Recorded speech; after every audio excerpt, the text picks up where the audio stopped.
os psicólogos cognitivos a desenvolver a ideia do que chamamos representações abstratas ou proposicionais.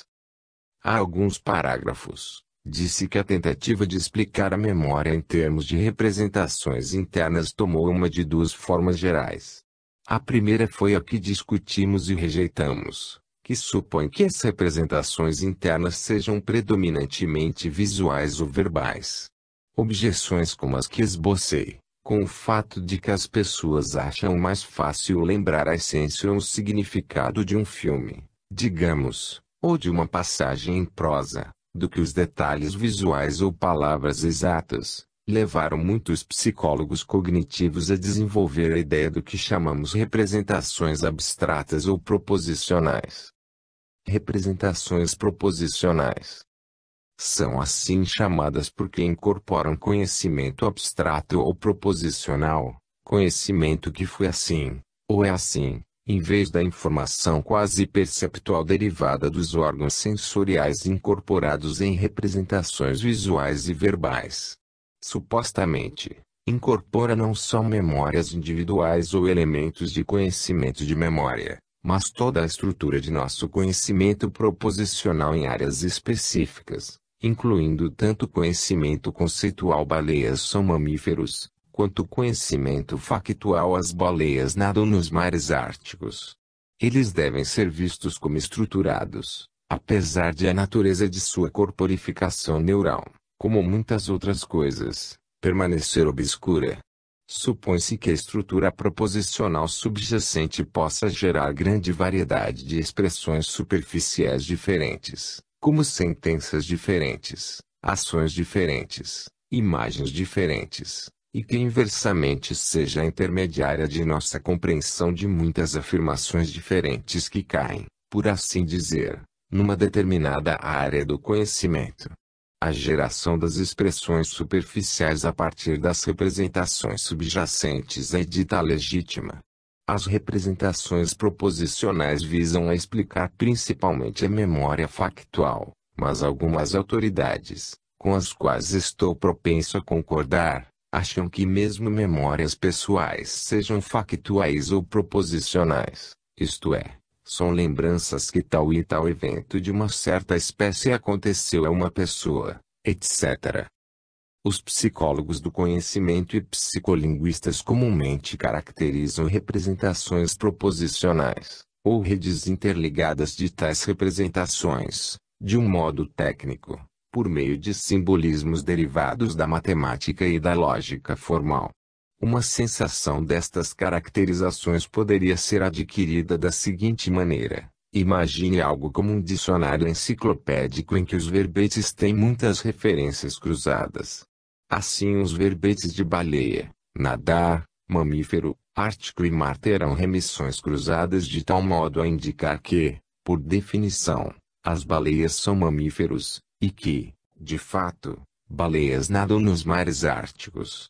Analogamente, os verbetes para gordura de baleia, baleia, gordura, pele, etc., terão remissões cruzadas, de tal modo que indicam que a gordura da baleia serve como proteção térmica sob a pele das baleias, e assim por diante, quase indefinidamente. O seguir, imagine que todas estas remissões cruzadas, ao invés de serem escritas nos vários verbetes do dicionário, sejam escritas numa grande folha de papel como termos-chave, ou conceitos como pequenos círculos, e suas relações de significado e factuais indicadas por retas de ligação de cores diferentes, traçadas diferentes, linhas tracejadas, etc. Isso dá uma vaga ideia, embora suficiente, de como as representações proposicionais têm sido caracterizadas. Em algum lugar do cérebro, presume-se, deve haver sistemas anatômicos ou fisiológicos, representações proposicionais, cujas estruturas de operações, de algum modo, sejam mapeadas pelos diagramas ou sistemas de símbolos cuja impressão geral tenho tentado transmitir. Se uma afirmação ou proposição incidente se harmoniza com algum aspecto dessa rede subjacente fisiologicamente incorporada, ela será entendida e aceita. Inversamente, A rede gerará ou permitirá apenas a geração das proposições que se encaixem nas interseções da rede. As versões atuais deste enfoque dedicam-se, principalmente, a afirmações e à maneira como são produzidas e entendidas, mas seus proponentes esperam ampliá-las para cobrir a geração de pensamentos, julgamentos, imagens, etc. Em suma, todos os fenômenos da memória factual. Acho que alguns dos escritores que adotaram este enfoque do problema da memória, e do conhecimento em geral, podem ver seus esboços da estrutura das representações proposicionais não como especulações sobre supostos mecanismos interiores, mas como um meio, e uma notação apropriada, para mapear a estrutura de nosso conhecimento proposicional, especialmente nossa memória-conhecimento, ou de apresentar as maneiras como nosso conceito de gordura de baleia está associado a nossos conceitos de mamífero, mar, gordura, e assim por diante. Quanto a este empreendimento, muito embora eu duvide de seus objetivos e perspectivas a longo prazo, não tenho objeção. Outros parecem ver-se como trabalhando na planta do mecanismo interior, por meio do qual entendemos o que nos é dito e se passa à nossa volta, e por meio do qual sabemos, lembramos, formulamos proposições, etc. Falando genericamente, esse cometimento poderia assumir uma de duas formas, ambas me parecendo totalmente ininteligíveis. A. Poder-se-ia supor que as representações proposicionais, uma vez elaboradas, sejam simplesmente armazenadas e consultadas só quando necessário. Esta ideia é regressiva, pois implica um outro sistema que faz as consultas e entende o seu resultado.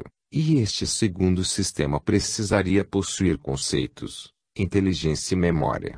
A despeito da desvantagem óbvia, os neuropsicólogos tendem a falar como se achassem que certas lesões cerebrais, que interferem com a compreensão semântica da vítima e suas relações conceituais, podem danificar um armazenamento dessa espécie. B. Uma posição que parece ser comumente sustentada, embora implicitamente, é que as representações proposicionais são, elas mesmas, os mecanismos cerebrais da compreensão e produção de fala e pensamento proposicional, inclusive pensamentos e afirmações que manifestariam memória factual e talvez também pessoal. Os diagramas e sistemas de símbolos, por meio dos quais as representações proposicionais foram caracterizadas, são então vistos como diagramas desses mecanismos subjacentes, muito embora diagramas muito esquemáticos e genéricos. É possível, e, como observei há pouco tempo, quase legítimo, ver os diagramas de representações proposicionais como um modo de resumir o que seria a competência intelectual de um ser humano em particular, ou de seres humanos de certas coletividades. Tais diagramas mapeiam o conhecimento de uma pessoa, sua compreensão das inter-relações dos conceitos incorporados na fala comum de sua sociedade, etc. Observar tais mapas da competência intelectual de alguém não como especificações parciais do que se supõe um mecanismo subjacente teria de fazer, mas como especificações do mecanismo em si, pode ser uma grande confusão. É como se fazer o desenho esquemático de um carro acabado, pelo projeto da linha de produção que produziu o carro. Algumas pessoas, penso, podem ter sido enganadas ao supor diversamente, pelas seguintes razões. Quando o produto acabado mapeado ou delineado é a competência para executar alguma atividade governada por regras, assim como jogar dama ou o jogo da velha, ou construir sentenças gramaticalmente corretas, é relativamente fácil traduzir o mapa num programa de computador. O computador pode, além disso, fazer movimentos que representam um paralelo das ações de um ser humano que seja competente na atividade governada por regras. O mesmo vale quando a competência delineada é do tipo mapeado pelos diagramas favorecidos pelos crentes nas representações proposicionais. É tentador supor que, quando programamos um computador para jogar, para emitir sentenças gramaticais, para enunciar as relações entre proposições comumente aceitas numa certa área, etc. Com efeito, criamos máquinas que funcionam segundo os mesmos princípios que estariam nos cérebros dos seres humanos que possuem tais competências. Estes computadores devem conter estruturas mecânicas de representações proposicionais. Deveríamos, na verdade, supor que o cérebro humano contém algo semelhante. O engano aqui consiste em esquecer o que foi programado no computador e ainda, por assim dizer, apenas um mapa ou diagrama da competência em questão, e não a competência em si mesma. O computador sofre determinadas alterações, de acordo com seu mapa, e imprime certos sinais. Estes sinais podem ser interpretados por um usuário inteligente do computador como movimentos de um jogo da velha ou de damas, ou como sentenças que seguem as regras da gramática inglesa, ou seja lá o que for. Mas tudo o que o computador está fazendo aqui é como se estivesse compondo, bit por bit, para benefício do seu usuário, um diagrama detalhado da espécie de competência que uma pessoa que pudesse, real e verdadeiramente, julgar este jogo apresentaria. Desenvolve muitos detalhes, computa-os à medida que percorre os componentes já incorporados nele. No entanto, não se pode dizer dele que tenha a competência, assim como não se pode dizer que saiba o caminho de um lugar para outro, se puder dar mapas de estradas com as distâncias, calcular o caminho mais curto de Lantzen para Jonogroats, etc.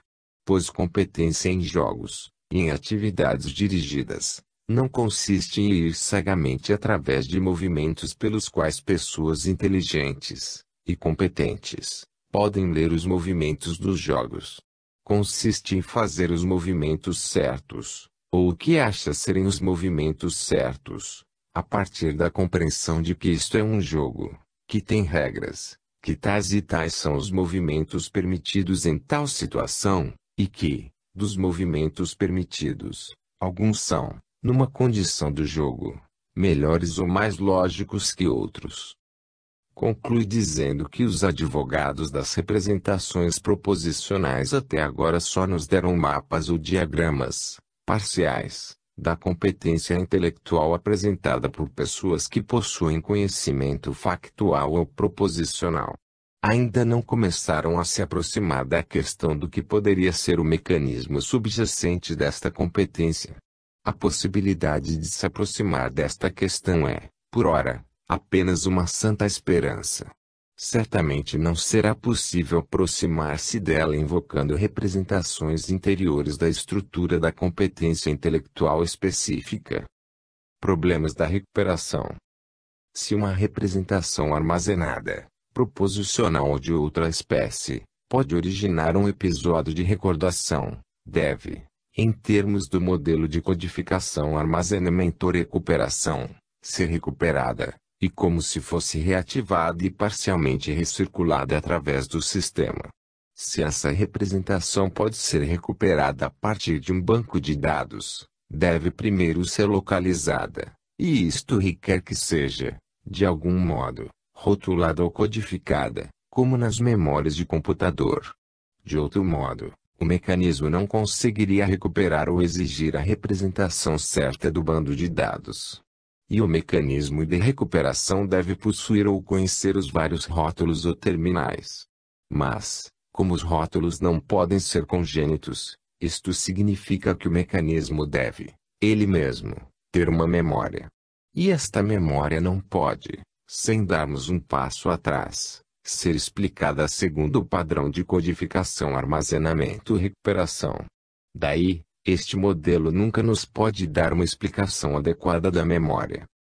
Pode-se argumentar que os sistemas de armazenamento de conteúdo endereçável podem contornar esta dificuldade.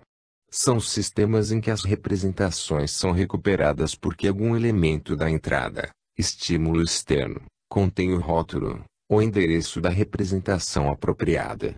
A resposta mais imediata é que as circunstâncias externas em que uma pessoa inteligente pode achar apropriado recuperar um fato dado são infinitamente numerosas, e podem aumentar ainda mais em números, com a passagem do tempo. Nenhum sistema de conteúdo endereçável poderia aqui processar a faixa de possibilidades. Estes problemas surgem, qualquer que seja o tipo de representação em causa. Próprio de representações proposicionais é um outro conjunto de problemas da seguinte espécie. As representações proposicionais são supostas estruturas, interiores ou profundas, que geram uma variedade de diferentes expressões superficiais possíveis. De acordo com a teoria, deve haver regras que determinam qual das possíveis expressões superficiais é gerada em qualquer ocasião específica. Mas o que podem ser estas regras? Tomemos como exemplo minha memória do interessante fato de que a platina, ponto de fusão, 1770 graus Celsius, se dissolve em chumbo derretido a uma temperatura muito inferior. Tanto quanto saiba dizer, esta memória, em meu caso, não leva à geração de qualquer imagem, ou imagens, especial ou preferida. Entretanto, em algumas circunstâncias posso invocar várias imagens mais ou menos apropriadas, assim como alguém mexendo um líquido borbulhante acinzentado, ou as palavras impressas, ponto de fusão, 1770 graus Celsius, ou de uma voz dizendo, não vai derreter, mas vai dissolver. Em que ações meu conhecimento memorizado deste fato achará expressão?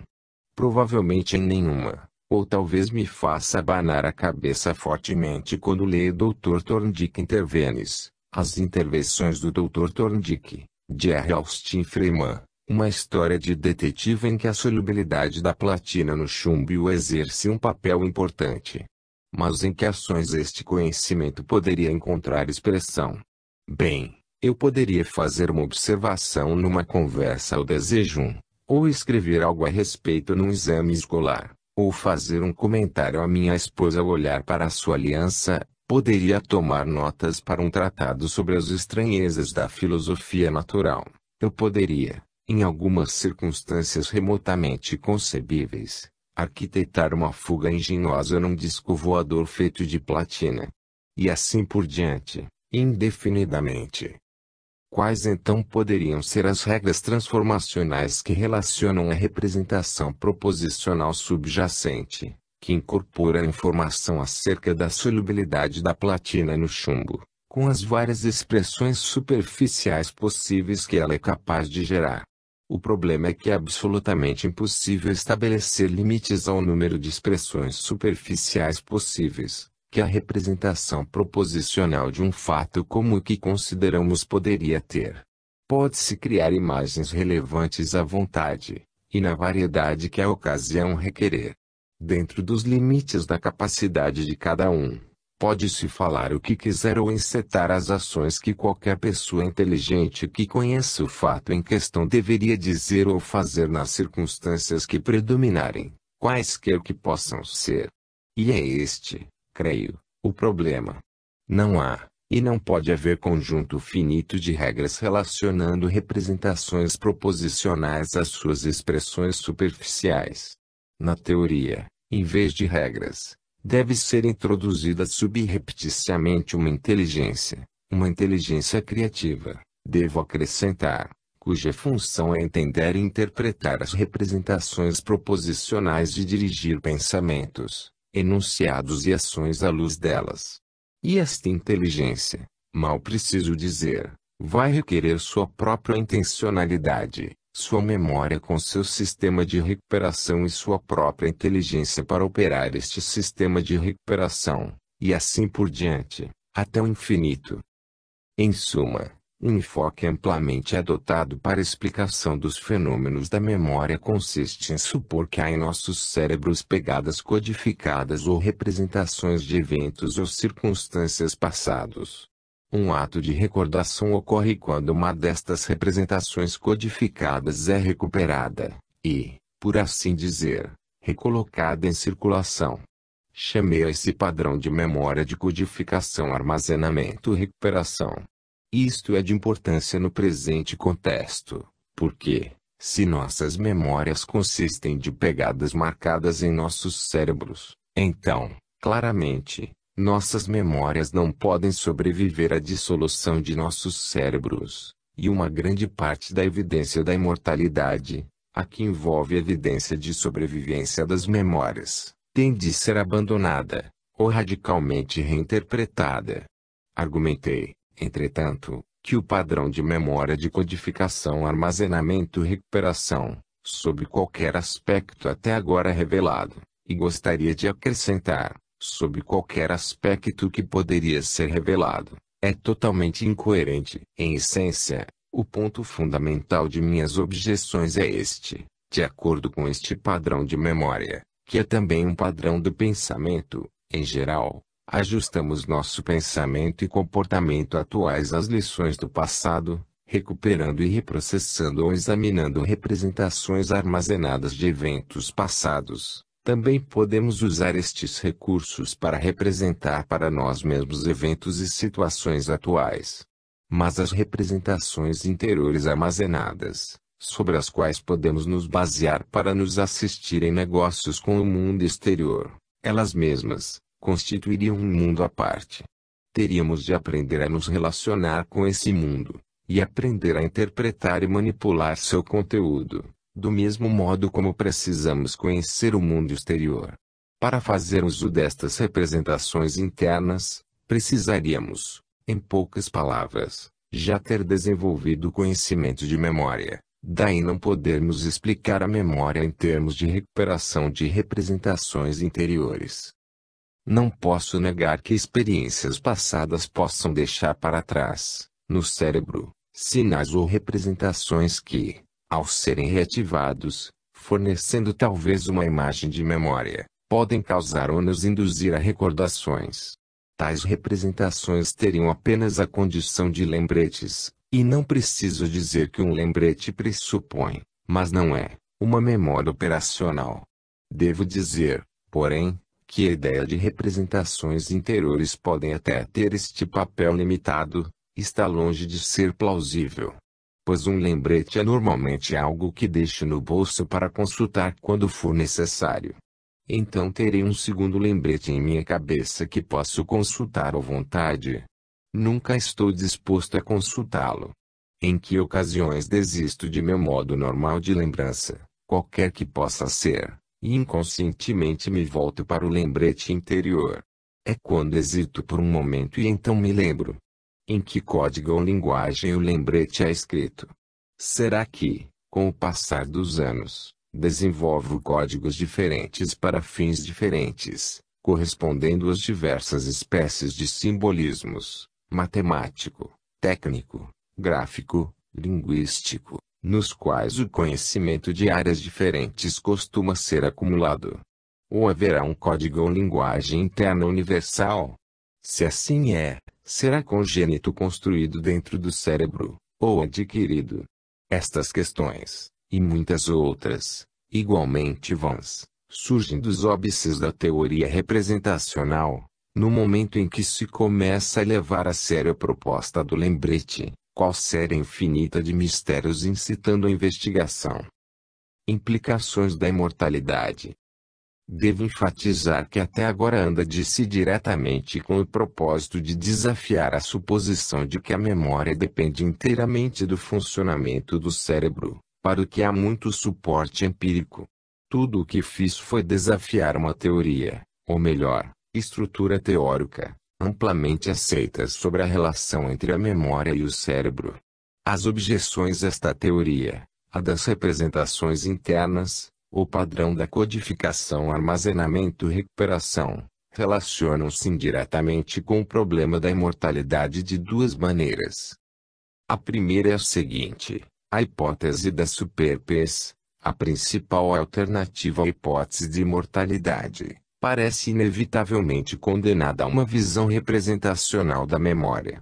Pois, de acordo com a superpes, os médiuns bem-sucedidos devem obter muito de sua informação sobre os mortos folheando os bancos de memória dos vivos, lendo seu conteúdo. Mas se não há representações, não há bancos de memória e nada dentro dos bancos que os médiuns possam telepaticamente examinar. A hipótese da superpes parece estar condenada junto com a teoria da memória de codificação, armazenamento e recuperação.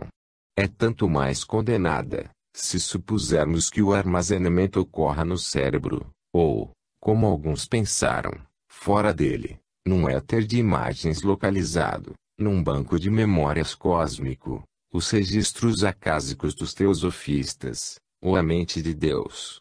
As objeções às teorias de codificação, armazenamento ou recuperação da memória, em todos os casos, seriam análogas.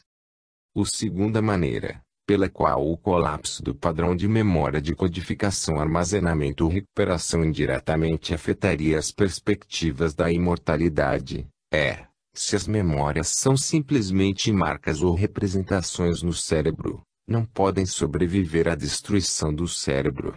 A sobrevivência corporal da morte está, portanto, absolutamente excluída, isto é, se deixarmos de lado a ideia da ressurreição do corpo, o que importará na negação da reversão da morte, ao invés da sobrevivência a ela, e não é uma explicação possível para os tipos de fenômenos que estamos considerando. Se, por outro lado, a capacidade de lembrar, qualquer que seja a sua natureza, não for baseada em sinais cerebrais ou representações interiores, ficamos, por assim dizer, autorizados a especular ao longo de outras linhas menos em voga, algumas podendo, ao passo que outras não, tornar a teoria da imortalidade de novo uma opção concebível para explicar certos fenômenos mediúnicos, e outros. Ao longo do restante deste capítulo, explorarei brevemente a questão de como poderão ser as principais características deste enfoque alternativo dos problemas da memória.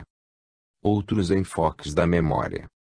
Qualquer enfoque alternativo, acho, deve começar enfatizando um ponto que não é tanto negado quanto subestimado por muitos proponentes das teorias representacionais, que a memória humana, pelo menos do tipo que aqui nos concerne e que as teorias representacionais visam a explicar, é essencialmente, e antes de mais nada, uma manifestação das capacidades conceituais humanas. Grosseiramente, poderíamos dizer que possuir conceitos envolve a capacidade de agrupar objetos no pensamento e pensar em membros individuais dos grupos como membros do grupo. Em sua forma mais simples, essa capacidade pode simplesmente envolver o agrupamento de uma coleção multifária de objetos que se encontra num determinado lugar, como quando dizemos para nós mesmos, preciso pôr em ordem tudo isso. Mais comumente, agrupamos as coisas, não em virtude de sua localização espacial, mas porque todas possuem uma certa característica ou conjunto de características.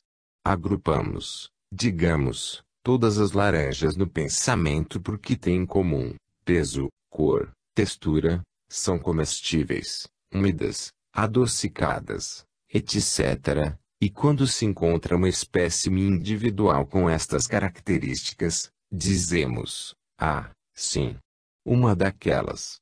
Podeis dividir a classe das laranjas em outros subgrupos: Sevilha, Jaffa, tangerinas, laranja da Bahia, etc., com base em características mais específicas, ou integrá-las em um grupo maior, fruta, restringindo-se a um pequeno número de características mais gerais. Ora, se podemos dizer de um objeto individual, que se encontra, uma laranja, ah, sim, uma daquelas laranjas enquanto classe, em certo sentido, estamos transcendendo aqui agora, em pensamento. Estamos integrando o espécime presente, por conta de certas características que possui, a um grupo de outros objetos que atualmente não está à nossa frente. Pode-se ir adiante, e pensar no grupo de objetos, ou em algum objeto individual considerado membro do grupo, na ausência total de qualquer grupo ou espécime.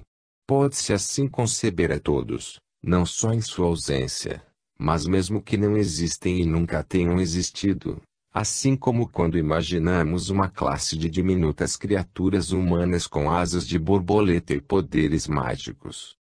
É, de imediato, óbvio que só um ser que exibe estas capacidades conceituais, cuja natureza acabo de tentar mostrar, poderia realmente ter memórias, quer pessoais quer factuais.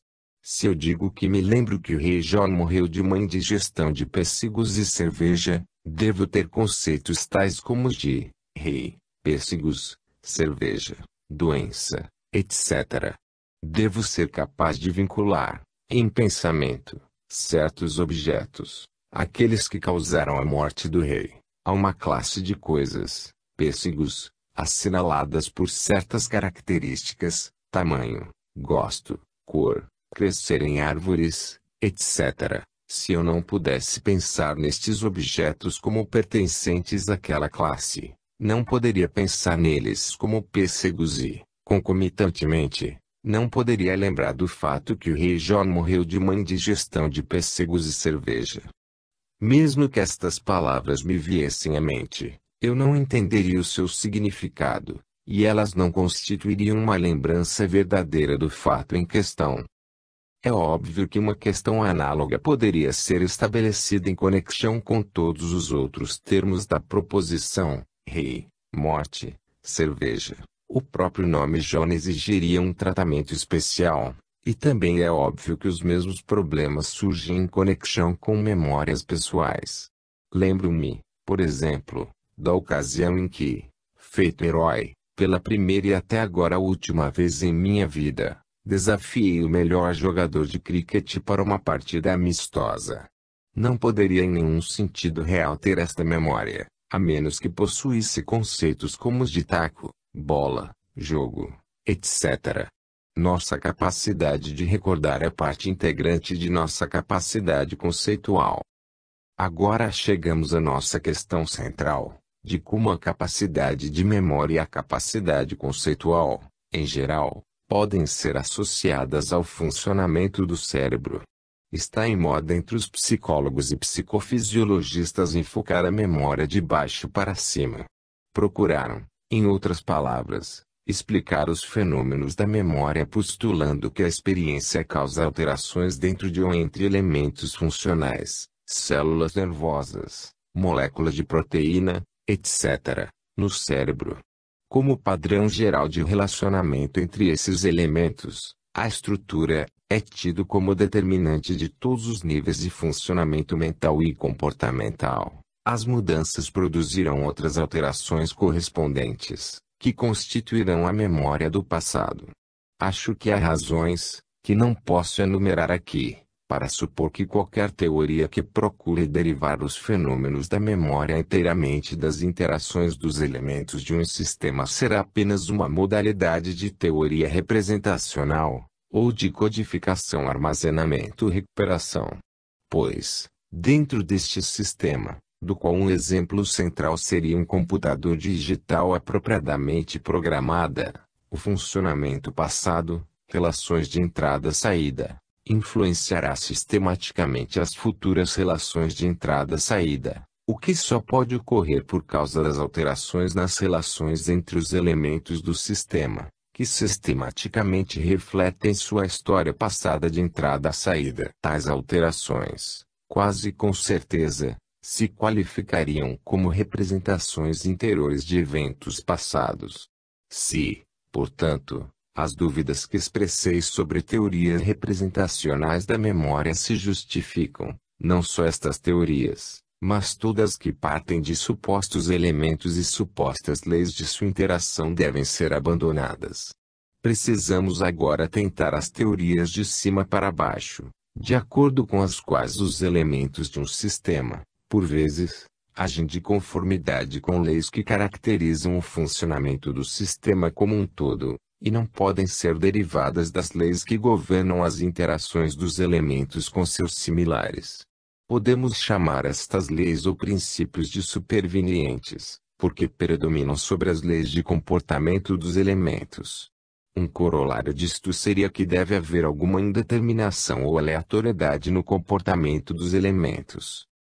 No caso que estamos considerando, as leis ou princípios supervenientes são do nível conceitual ou simplesmente mental, de funcionamento, que incluem, claro, as leis da memória. As leis sobre as quais predominam são as leis químicas e fisiológicas, corriqueiras e habitualmente aceitas que governam o comportamento das células cerebrais.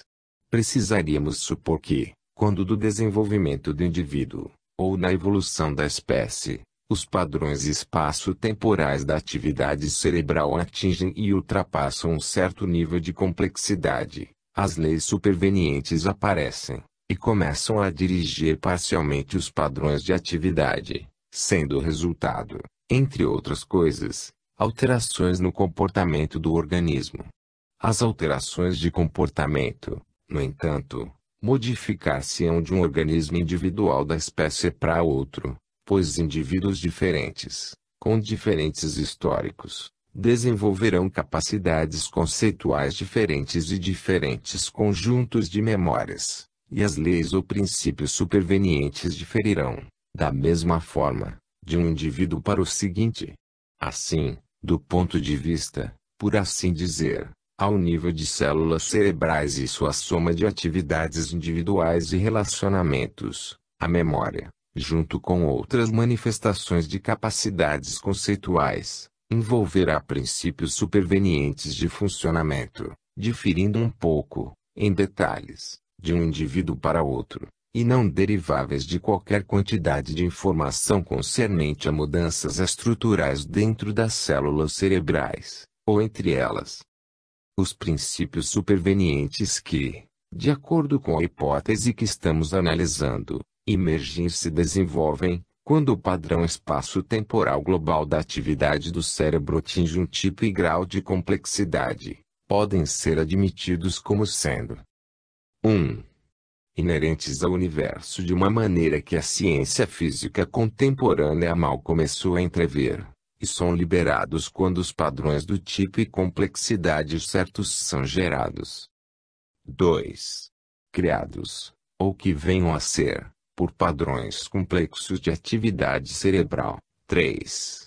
Resultantes da interação entre alguma influência fora do cérebro, e de atividade cerebral de tipo bastante complexo. Poder-se-ia dizer que quando um cérebro ativo é soprado pelo vento cósmico, ou sobrenada num mar de variáveis ocultas, fenômenos estranhos e imprevisíveis podem ocorrer. 4. Vindos de fora do cérebro e tendo expressão permitida quando um cérebro exibe um certo tipo de padrão de atividade altamente complexo. Não creio que, para os presentes propósitos, importe muito qual das posições acima adotemos, pois sem aderir especificadamente a qualquer uma delas, podemos fazer algumas sugestões plausíveis sobre como o nível superveniente poderia relacionar-se aos padrões de atividade das células cerebrais. Estas sugestões são 6. 1. Parece razoavelmente claro que, dentro de limites modestos, não há ligação necessária ou intrínseca entre os casos de funcionamento superveniente, pensamentos particulares, memórias, etc., e ativação de certos conjuntos de células cerebrais. Uma vez ultrapassado o nível crítico de complexidade da atividade cerebral, um pensamento em particular deve ser compatível com a ativação de qualquer de um número muito grande de possíveis subconjuntos de células cerebrais, e vice-versa. Há várias razões para se dizer isto. Um tipo de razão é empírico. Há muitos exemplos em que o poder do pensamento conceitual foi gravemente prejudicado depois da perda considerável de tecido cerebral, e depois restabelecida em maior ou menor grau. Houve também muitos casos de perda de tecido cerebral, até todo um hemisfério cerebral, ou de anormalidades congênitas que levaram a um resultado similar, em que o funcionamento conceitual desenvolveu-se nos limites normais. Em ambos os casos, parece inevitável dizer que este ou aquele conjunto de células cerebrais com o qual não estava antes associado, ou estaria, se as circunstâncias anteriores tivessem sido diferentes. Um outro tipo de explicação é lógico. De acordo com esta nossa hipótese, a qual fomos levados pelo fracasso do padrão de memória de codificação, armazenamento ou recuperação, o nível superveniente de funcionamento recai sobre os eventos neurais que o acompanham e dirigem. O nível superveniente não poderia ter este tipo de autonomia, e não poderia agir como princípio ordenador dos eventos neurais, se cada evento ou estado superveniente, mental, conceitual, se relacionasse unicamente à ativação de e um só, conjunto de células cerebrais. Pois, se o nível superveniente for considerado como causador de mudanças no padrão de eventos neurais em vez de simplesmente acompanhar tais mudanças, ele precisará primeiro mudar, e depois realinhar os eventos neurais. Não quero partir para o extremo oposto e sugerir que a ativação de qualquer subconjunto suficientemente complexo de células cerebrais seja compatível com a aparição de algum funcionamento superveniente. O tipo específico de funcionamento superior que apareça será reprimido, embora não dirigido em detalhes, por aspectos ou feição do padrão espaço-temporal global da atividade do cérebro. E não é impossível que tais restrições fiquem mais severas com o envelhecimento do organismo. Assim, os sonhos ocorrem quando o cérebro exibe certos padrões de atividade elétrica, talvez associados a processos regenerativos das células cerebrais. A atividade cerebral pode constranger a atividade mental de um certo modo. Sonhar, sem determinar, em qualquer pormenor, o conteúdo do sonho. Outros padrões, talvez se superpondo parcialmente, da atividade cerebral podem levar a modos de pensar racionais, verbais, musicais, depressivos, ou dirigidos para a ação. O modo como se dá a sequência de estados mentais pode ser determinado pelo nível mais elevado de funcionamento que constrange o inferior, ou vice-versa, ou ainda uma mistura de ambos. 2. Parece provável que os padrões mais complexos da atividade cerebral permitirão o aparecimento de funcionamento superveniente mais complexo. Não seria fácil dar uma boa definição de complexidade, aqui.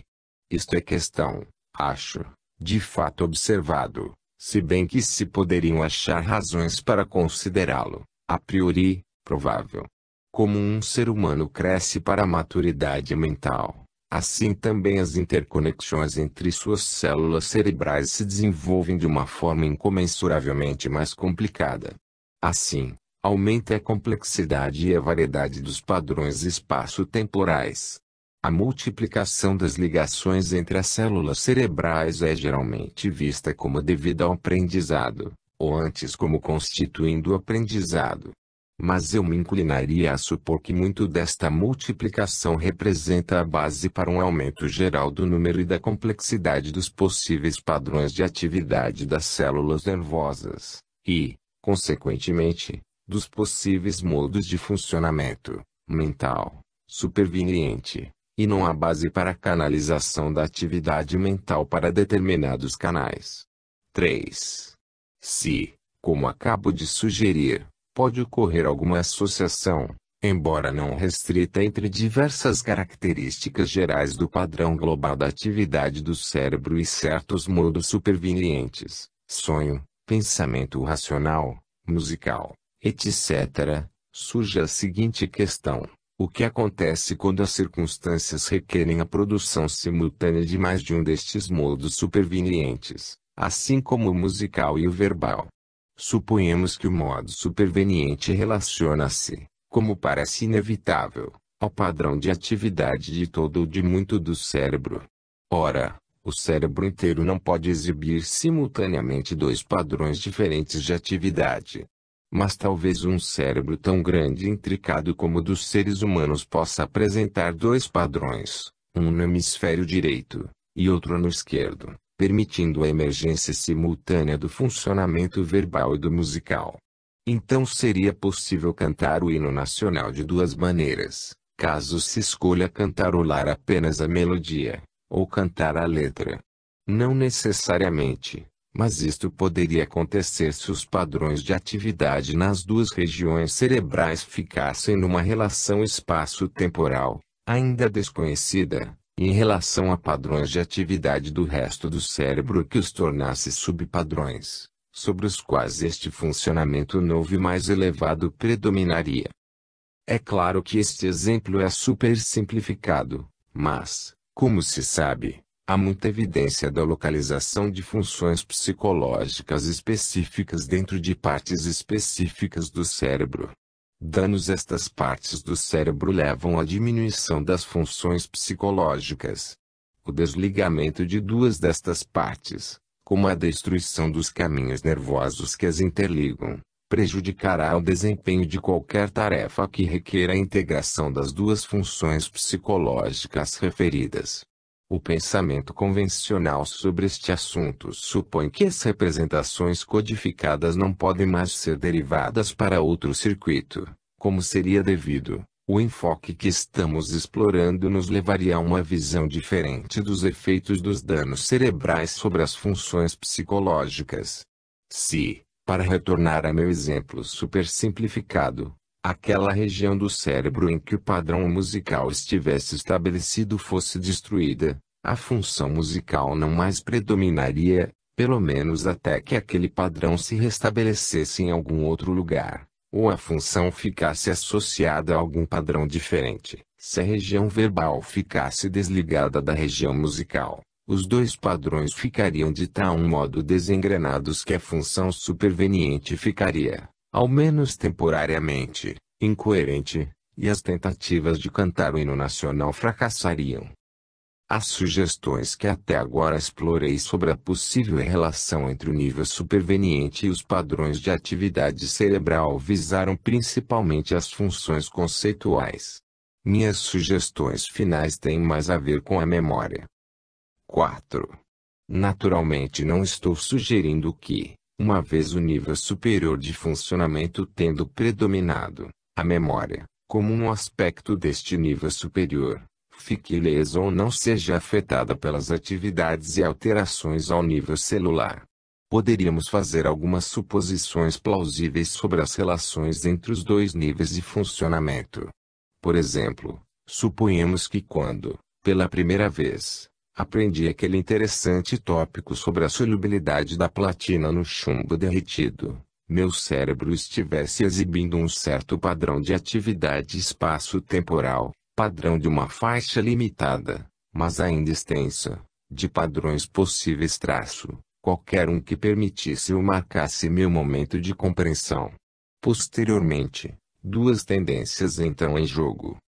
A. Quando eu pensar de novo, lembrar-me, exercitar minha compreensão de platina e chumbo, atividade de nível superior ou superveniente. Aquele padrão de atividade cerebral será mais provável que outros da mesma faixa. Isto pode subjazer ao fato de que uma ação, quando executada pela primeira vez, seja cuidadosamente pensada, mas com a repetição, torna-se automática. B.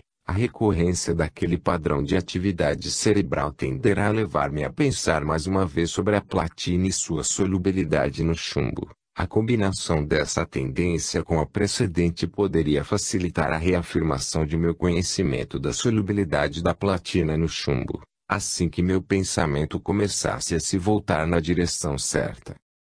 Estas duas alterações podem muito bem envolver alterações nas sinapses, junções entre as células nervosas, dando alguns dos padrões possíveis vantagens sobre os outros. 5. Acho que também deveremos supor algum tipo de lei da inércia em relação à formação das memórias. Nem todo novo elemento de informação que encontramos provoca uma mudança em nosso equipamento conceitual, ou nos princípios supervenientes de funcionamento de que falei. De fato, nem seria desejável ter uma memória perfeita. Deve haver uma tendência dos princípios supervenientes a permanecerem como eram, ou voltar a seu estado anterior, a menos que haja alguma característica positiva da situação que permita ou promova a alteração. Deve-se lembrar que a relação entre níveis inferiores e superiores de funcionamento é em dois sentidos. Os eventos do nível inferior constrangem os do superior, e vice-versa. Se as condições do nível inferior, padrão de eventos eletroquímicos nas células cerebrais, não estiverem corretas, as alterações nos princípios supervenientes não ocorrerão, ou o sistema rapidamente voltará ao status quo.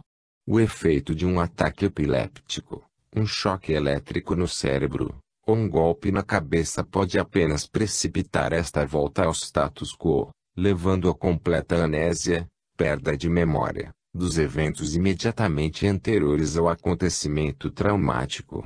Talvez uma influência menos devastadora da mesma espécie, digamos um bombardeio difuso e continuado dos hemisférios por impulsos nervosos originários do tronco cerebral, esteja sempre acontecendo e precisa ser inibido ou modulado de alguma maneira desconhecida, antes que qualquer alteração permanente nos princípios supervenientes possa ser desencadeada.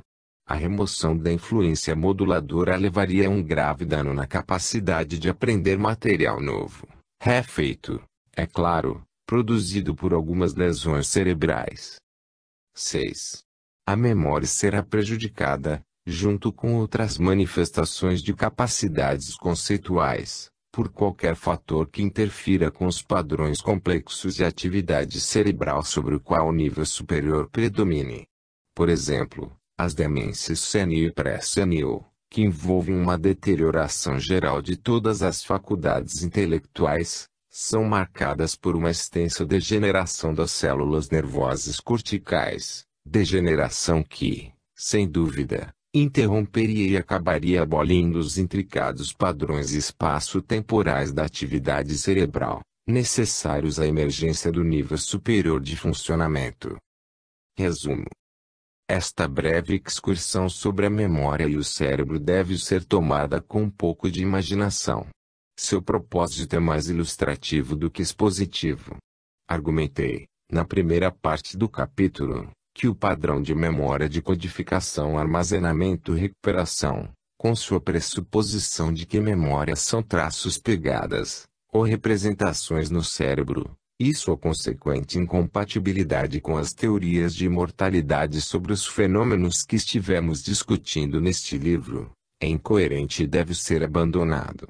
O que tenho tentado ilustrar nas últimas partes do capítulo é que não é difícil imaginar outras explicações, totalmente diferentes, de como a memória pode se relacionar com o funcionamento do cérebro, explicações que podem acomodar os fatos básicos sobre a memória, e assim por diante, sem maior grau de implausibilidade que atenda às explicações, longe de convincentes, dos mesmos fatos, dadas pelos proponentes do padrão de codificação, armazenamento e recuperação.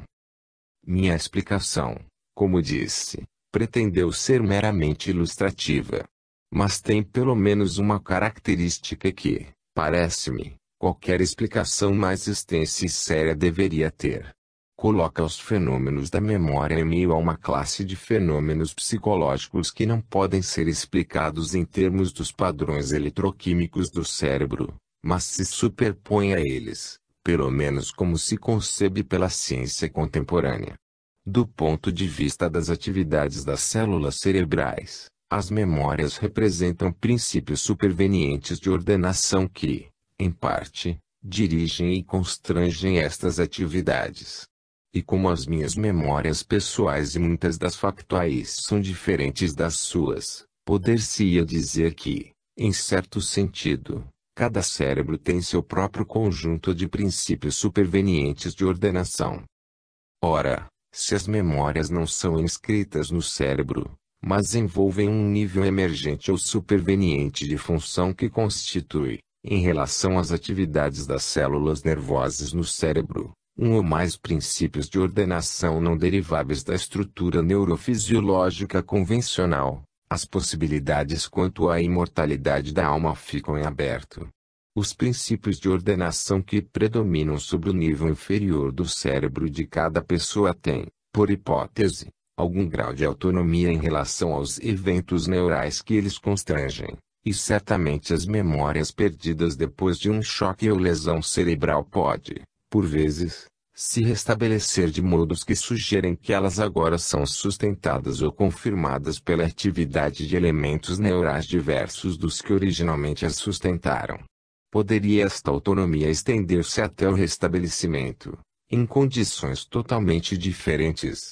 Tentei mostrar que esta possibilidade não pode, no momento, ser excluída com base nos campos neuropsicológico ou neurofisiológico. Pode-se também exigir fortes evidências antes de aceitar que esta possibilidade possa de fato se concretizar. Mas acho que se pode dizer, razoavelmente, que algumas das evidências apresentadas neste livro, que são apenas pequena parte da evidência total, são, no mínimo, extraordinariamente curiosas. 13. Experiências fora do corpo e aparições. Sugeri no capítulo anterior que a memória e os fenômenos envolvendo o conceito possessão devem ser considerados como manifestações em um nível funcional que se superpõem às ocorrências eletroquímicas dentro de entre as células cerebrais, e que não podem ser explicadas como tais, do modo como essas ocorrências são entendidas. Sugeri, ademais, que, do ponto de vista das atividades das células no cérebro de um indivíduo, suas memórias pessoais, memória, conhecimento e capacidades conceituais em geral devem constituir princípios supervenientes do funcionamento específico do indivíduo. Sua sobrevivência à morte do cérebro envolveria, dentre outras coisas, a continuidade do funcionamento desses princípios em algum outro ambiente que não o cérebro, com o qual originalmente estavam associados. E a evidência da imortalidade, assim como estivemos discutindo neste livro, poderia constituir evidência desse prosseguimento de funcionamento, pois o nível de funcionamento superveniente da memória não exclui esta possibilidade do modo pelo qual o enfoque da representação interior o faz. Se quisermos levar a sério a teoria da imortalidade, duas questões ulteriores imediatamente se apresentam. A primeira é a sobrevivência dos princípios supervenientes de funcionamento, outros associados ao cérebro de uma pessoa em particular, envolveria ou equivaleria ou requereria a sobrevivência daquela pessoa como indivíduo consciente. Este é um problema difícil, para o qual não tenho resposta. No caso de comunicadores mediúnicos, seria possível desenvolver um argumento nas seguintes linhas: se encontramos e nos comunicamos com uma inteligência que tem um propósito e que exibe um fluxo aparentemente coerente de memórias, então devemos aceitar que estamos tratando com um indivíduo consciente. Pois não temos outros critérios, na verdade qualquer outro critério, para justificar a presença de um tal indivíduo. A presença, por exemplo, de um corpo em movimento e respirando não seria um critério suficiente. Alguns argumentariam, erroneamente, em minha opinião, que esse critério é necessário. A questão, portanto, que temos de decidir, confrontados com as memórias, propósitos, etc., aparentemente sobreviventes de alguma pessoa agora morta, não é se elas indicam a presença de um indivíduo consciente, mas se o indivíduo consciente, cuja presença indicam, é algum ser humano vivo e corpóreo, como um médium em estado de dissociação exercitando seus poderes de superpes. Se estamos dispostos a excluir a hipótese da superpes, haverá alguma outra hipótese remanescente que não a da imortalidade, e que faça algum sentido. As únicas alternativas que posso conceber são do tipo mais nebuloso. A mais frequentemente esboçada tem sido a teoria do fator psíquico, desenvolvida, mas não necessariamente endossada, pelo falecido professor C.D. Broad. De acordo com essa teoria, quando uma pessoa morre, algo sobrevive, mas isso representa muito menos que uma pessoa completa. Em si por si, não é racional nem tem vontade própria, mas é um veículo para traços de memória e talvez com outras aptidões. É capaz, sob certas circunstâncias, de estar em relacionamento com o sistema nervoso de um vivo, o que permite a este, médium ou sensitivo, desenvolver um fluxo transitório e quiçá dissociado de consciência, que exibirá algumas das memórias, propósitos, etc., outrora característicos da pessoa morta em questão. Broad parece encarar os fatores psíquicos como entidades espacialmente localizadas, Mas sem dúvida seria possível desenvolver versões da teoria que tornasse os fatores psíquicos em algo semelhante a hologramas, isto é, não localizados por si, mas capazes de manifestações localizadas. A teoria do fator psíquico encontraria consideráveis dificuldades se a crítica das teorias de traços de memória, que apresentei no último capítulo, forem corretas. Pois o fator psíquico irracional